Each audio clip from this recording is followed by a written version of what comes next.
자,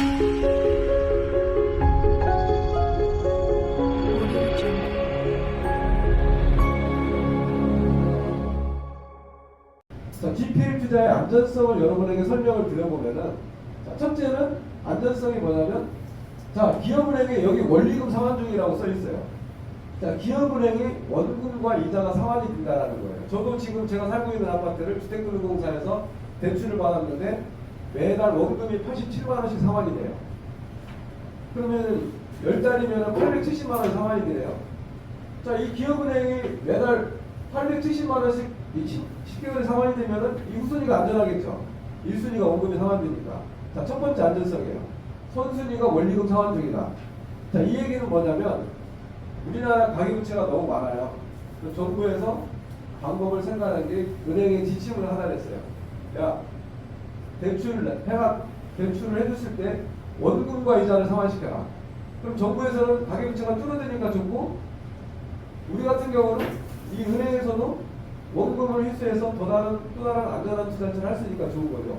그리고 또 하나는 우리는 원금이 상환돼서 좋지만 후순위 두 번째는 뭐냐면 이 이자 제한법 3%예요. 안전성은. 이 이자 제한법 3%는 뭐냐면 2018년 4월 30일 모든 금융기관에 금융위에서 공모를 시작했어요. 은행 보니까 수백억 수천억씩 잉여를 내고 직원들 연봉 2억씩 다 넘는데 그러고도 잉여를 내네. 자, 서민 보호를 위해서, 서민금융 안정을 위해서 현재 금리 플러스 3% 이상을 받지 말아라. 자, 이 부분이 여러분들이 또 하나의 받을 핵심 포인트입니다. 여러분이 NPL을 할 때나 GPL을 할 때, 지금 NPL 하시는 분도 저는 여러분에게 배당표 작성을 할 때 법정 취부이자를 신청을 하라고 합니다. 이렇게. 그런데 여러분이 아닌 다른 사람이 오히려 1순위가 이걸 신청하는 경우가 있어요. 그러면은 우리는 지금 현재 아파트 금리가 3.5인데 3을 더하면 6.5밖에 배당을 못 받아요. 과거에 기업은행에서는 법정 최고이자 17%를 받았어요. 법정 최고이자가 20%, 23%에서 17%. 근데 여러분이 안전성을 두 번째 말씀을 드리면 이 기업은행이 과거에 17% 배당을 받아가면은 후순위가 좀 불안할 텐데 6.5밖에 배당을 안 받아가니까 후순위가 안전하죠. 자, 두 번째 안전성. 그리고 또 하나는 이자 제한법 3% 제한은 여러분에게 해당도 되네요. 여러분. 그러니까 여러분들이 선순위가 저축은행이다. 저축은행 1순위는 6.5. 6.5에서 3 더하면 9.5. 만약에 캐피탈이다. 그럼 12%. 12%에 3 더하면 15%밖에 배당을 못 받아야 돼요. 근데 캐피탈에서는 20%다 처분한단 말이에요. 그때 여러분들은 제가 사후관리 시간에 말씀드리겠지만은 배당 배제를 신청하셔야 돼요. 배당 배제하면은 여러분들이 거의 다 이깁니다. 요즘에는. 판결이 그렇게 다 나와 있어요. 그러니까 내가 배당받을 신청할 때는 20% 신청하시고 다른 사람이 약정금리 플러스 3%를 위반했을 경우에는 여러분들이 배당 배제 신청을 하셔야 돼요. 여기에 답이 다 들어있습니다. 자, 좋은 물건은 뭐냐? 세대수가 많죠. 그리고 국민주택 규모 이하가 몇 평이에요? 84, 86점 제곱평방미터예요. 이게. 자, 이런 건들은 경매 매각도 잘 뛰고 높게 낙찰이 된다는 거죠. 그리고 매각가율이 92.4%니까 이 평형대가 좋다라는 거. 31평형 이하. 만약에 여러분들이 80평짜리 아파트는 잘 매각이 안 돼요. 그런 것도 투자함에 주의를 하셔야 돼요. 그리고 여기는 KB 일반가 대비 담보 비율을 하게 되는데 과거에는 이 약정금리 플러스 3%일 때는요, 아닐 때는 이 1억 2천과 6천을 합치면 1억 8천이에요. 1억 8천 대비하면 거의 98%가 나와요, 담보 비율.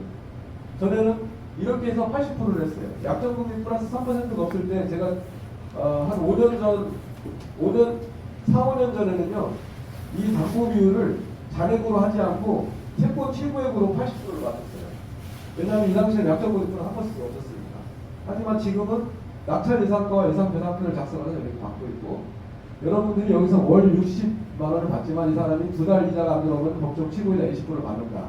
그래서 좋은 물건은 첫 번째 세대수, 첫 번째 담보 비율, 두 번째는 이 사람 직업. 자, 직업을 보면은 불직적을 운영하고 있고 세컨 잡으로 250, 배우자도 직장 다닐 때 연금 5,500이다. 여러분들이 투자하는 것들은 전부 다 지금은 직장인 위주로 투자하시면 안전해요. 직장도 연금 5천만 원 이상. 부부가 다 소득이 있다면 더 안전하겠죠. 자, 그리고 여러분들이 첫 번째는 담보 비율, 두 번째는 이 사람 직업과 직장, 세 번째는 세대수, 네 번째는 층수, 15층 중에 7층 좋죠. 그 다음에 네 번째는 2년 이자 검증 대환 대출 신청자가 이렇게 써있어요. 2년 이자 검증. 그러니까 2년 동안 이자를 잘 냈다라는 거예요. 그래서 아파트 가격이 올랐으니까 좀 더 대출을 받고 싶어서 대환하는 경우가 있다. 이런 것도 좋은 거예요. 그리고 또 하나 여러분들이 참고하셔야 될 거는 이 전체적인 걸 보는 대신에 이제 오라역, 오덕역, 주변에 역세권이 있다는 건 뭐예요? 아파트 가격이 떨어지지 않는다는 거예요. 그리고 편의시설이 다 갖춰져 있다는 거예요. 직주 근접한 이런 아파트. 그리고 이제 여러분들이 자, 내가 이 4천만 원 투자하겠습니다라고 저한테 직접 전화를 주거나 문자를 주시면은 저는 채무자한테 자, 등기권리증, 인감증명서, 대지증명서, 원천증명서, 세목별 과세증명서, 국세지방세 안납증명서, 지방세 세목과세증명서, 전입세대 확인서, 건강보험료 연금 납부와서 그다음에 등본 초보 가족관계 증명을 떼고라 해요. 이 채무자가 발급해온 구비 서류를 보고 이상이 없을 경우에 이 서류를 받습니다.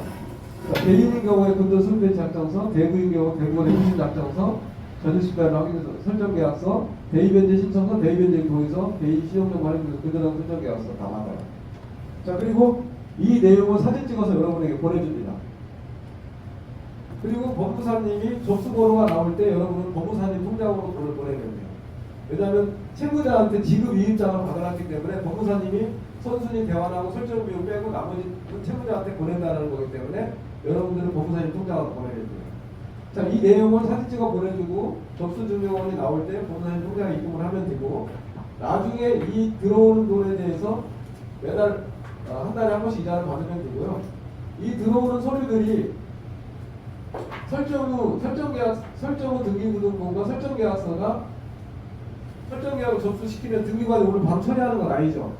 순서대로 처리하니까 한 일주일 정도 걸려요. 그래서 법무사님이 7일 정도 후에 이거를 설정 후 등기부등본 설정계약서 받아서 이 원본 서류를 여러분에게 보내주면 됩니다. 이게 GPL 투자의 개요고 흐름입니다. 그러니까 여러분들이 하는 일은 없어요. 세상에 이런 쉬운 재테크는 없어요. 여러분들에게 밥상 다 놔주고 제가 반찬까지 놔주고 입에 식사를 넣어주는데 여러분이 뱉을 건지 씹어서 삼킬 건지는 여러분이 결정하시면 돼요. 여러분들이 채무자하고 자수할 때 가셔야 되는 게 맞지만 여러분들 바쁘시잖아요. 그래서 여러분의 채권자 이름에는 도장이 빠져 있어요. 그래서 여러분들이 채권수를 없는 집에 오면은 여러분 도장을 찍으시면 돼요. 그러니까 여러분들이 움직이는 건 아무것도 없다. 제가 채권심사하고 그 다음에 법무사님도 채권심사하고 등기하고 사무관리까지 다 해주고 자소는 제가 하기도 하고 법무사님도 하고 해요. 법무사님이 이건 부산까지 가야 되니까 법무사님이 여기서 열심히 KTX 타고 부산까지 3시간 걸려서 갑니다. 그래서 부산역 앞에서 약속을 정한 다음에 법무사님이 자서를 받고 바로 부산에 등기소에 접수를 시키는 거예요. 그래서 당일날 자서하는 시간과 접수하는 시간이 똑같아야 돼요. 왜냐하면 이게 일치하지 않는 경우에는 그 다음에 이걸 또 떼와야 되잖아요, 서류를. 그리고 여기 보면은 국세지방세 안납증명서 유효기간이 있어요. 일주일이 지나면 또 안 되니까 이거를 전부 심사하는 게 중요하다. 첫 번째는 심사하는 게 중요하고 두 번째는 이 본인이 자필 확인했는지. 은행에서도 저도 은행 31년 하면서 사고가 여러 번 났는데 제가 모시고 있는 지점장 한 분이 초등학교, 중학교, 고등학교 동창이 그 누나가 상가가 있었는데 미국에 살아요. 그래서 이제 초등학교, 중학교, 고등학교 동창이니까 얼마나 친해요. 그 친구가 이제 지점장실에 와가지고 야, 너 우리 누나 누구 알잖아. 너 알지? 미국에서 지금 있는데 상가가 여기 있어. 있는데 좀 돈이 필요해서 3억만 좀 보내달래. 자산은 내가 할 테니까 너 알잖아. 나 우리 아버지도 알고 그러니까 내가 자산할 테니까 좀 해줘라. 알았어. 해줬어요. 누나가 날려왔어요. 2년 후에.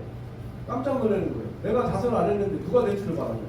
동생이 누나 이름으로 대출 받아서 쓴 거예요. 동생한테 등기부등본증명 다 맡겨놓으니까. 그래서 어떻게 됐을까요? 그 누나가 원율무효 소송을 했어요. 난 자수 안 했다. 돈도 동생이 다 썼다. 그래가지고 그 지점장이 3억 변상하고 직장에서 파면이 됐어요. 중요한 거는 본인 자필이 있느냐 없느냐가 중요해요. 본인이 자산을 했느냐. 그래서 이 채권 심사하는 데는 인감증명서도 항상 본인이 떼와야 되는 거고, 전입세자 관련 쪽에서도 부주수, 신주수예요. 자, GPL에는요, 안전성이 있어요, 안전성. 안전성은 지금 제가 말씀드렸고, 자, 또 하나는 직업이 있다라는 거 안전성이고, 이 사람이 이자를 못 내서 원금을 경매 들어가서 원금 한 1,000만 원 못 받았어. 그럼 이 사람 직장 급여합냐 문제죠. 그리고 저도 직장생활 31년 하면서 제일 무서웠던 게 뭐냐면 민원이에요, 민원. 그리고 급여합류 들어오는 거. 가끔 우리 직원 중에 경마자회하고 도박을 하는 사람이 있어요. 인사부에 급여합류가 돼요. 그럼 인사부에서는 바로 대기 발령시켜요.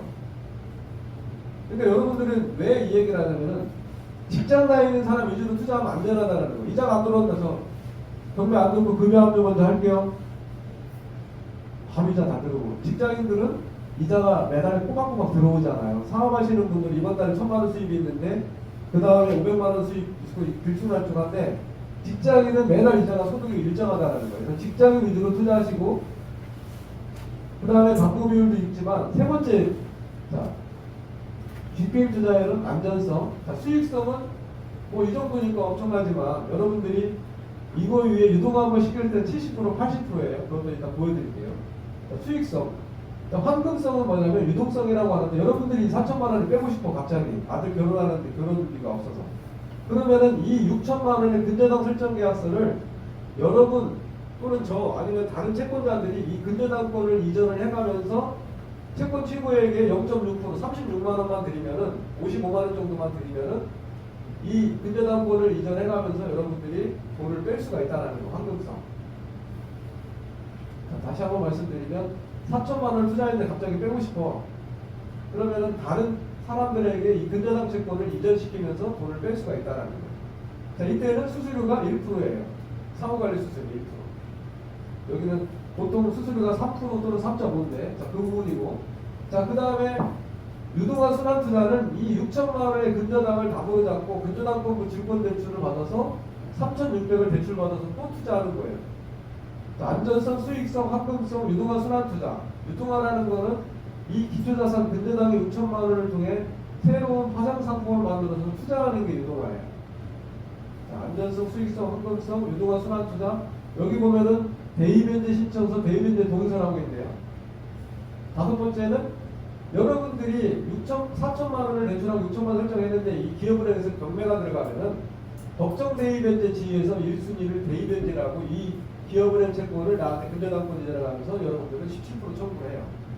이때도 약정금리 플러스 3% 걸리니까 이 채무자를 찾아가서, 자, 기업은행 채권을 내가 대입변제를 해줄 테니까 17% 소비된 제약자하고 공증을 받아놓자. 그러면은 나중에 후순위권자나 내가 후순위권자 이의제기를 하겠지만 이의제기를 하면은 확정받은 공증채권을 대입변제 신청서를 보내주면 17% 받을 수가 있어요. 자, 그럼 여기서 대입변제 신청 수익금, 여러분 수익금을 또 받을 수가 있다.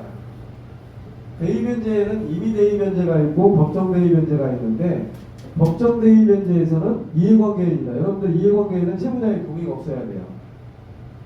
그러니까 임의 대입변제는 채무자의 동의와 인감증명서, 인감도장이 날인이 돼야 되는데, 여러분들은 이해관계이니까, 설정된 이해관계이니까 법정 대입변제에서는 채무자의 동의 없이 대입변제를 할 수가 있다 이거예요. 자, 우리가 제가 MPL로 매각을 하는데 오전에 매각을 했어요. MPL 법인에게. 근데 오후에 MPL 그 후순위권자가 찾아왔어요.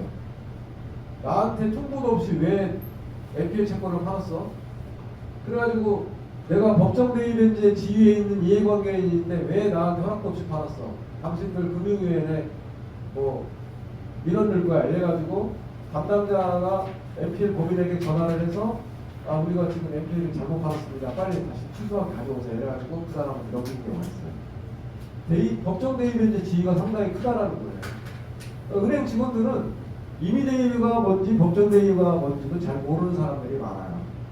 MPL이 뭔지도 모르고.